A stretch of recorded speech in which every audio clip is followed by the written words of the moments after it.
في عمق الصحراء الكبرى، ولد الشيخ ماء العينين بن الشيخ محمد الفاضل، الفقيه الصوفي والقائد المجاهد، الذي واجه الاحتلال الفرنسي والإسباني بصلابة وإيمان.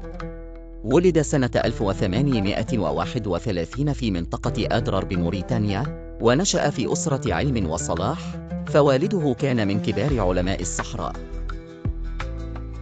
تلقى ماء العينين علوم الشريعة والتصوف في سن مبكرة، حتى أصبح من كبار العلماء في زمنه. لم يكتف بالتدريس والوعظ، بل حمل هم الأمة، وكان يرى في الدفاع عن الأرض والعقيدة واجباً شرعياً مقدساً.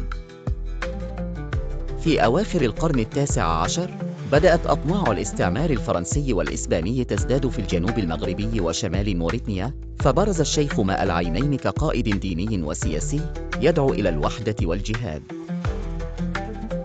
قام بتأسيس مدينة السمارة سنة 1898 في عمق الصحراء، وجعلها مركزاً علمياً وروحياً وعسكرياً. ومن هناك أطلق دعوته لمقاومة الاستعمار، وألف العديد من الكتب والرسائل، وحشد القبائل تحت راية الجهاد. لم يكن الشيخ ماء العينين رجل دين فقط، بل كان أيضاً استراتيجياً بارعاً. فقد قاد حملات جهادية ضد القوات الفرنسية في الجنوب المغربي، وبعث أبناءه وتلاميذه إلى مختلف مناطق الصحراء لمواصلة المقاومة. أقام علاقات قوية مع السلطان مولاي عبد العزيز، ودعمه في مواجهة الأطماع الأوروبية، مؤكداً على شرعية الحكم العلوي وضرورة الوحدة بين العلماء والحكام في وجه العدو المشترك.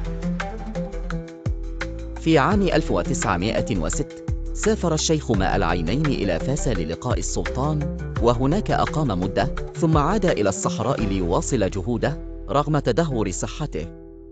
وبقي ثابتاً على موقفه حتى وفاته سنة 1910 في مدينة زنيت. رحيل الشيخ ماء العينين لم يكن نهاية الطريق، بل بداية لمرحلة جديدة من المقاومة، إذ واصل أبناؤه، وعلى رأسهم الشيخ أحمد الهيبة، الكفاح ضد الاستعمار، وشاركوا في معارك مشهورة مثل معركة سيدي بوعثمان سنة 1912.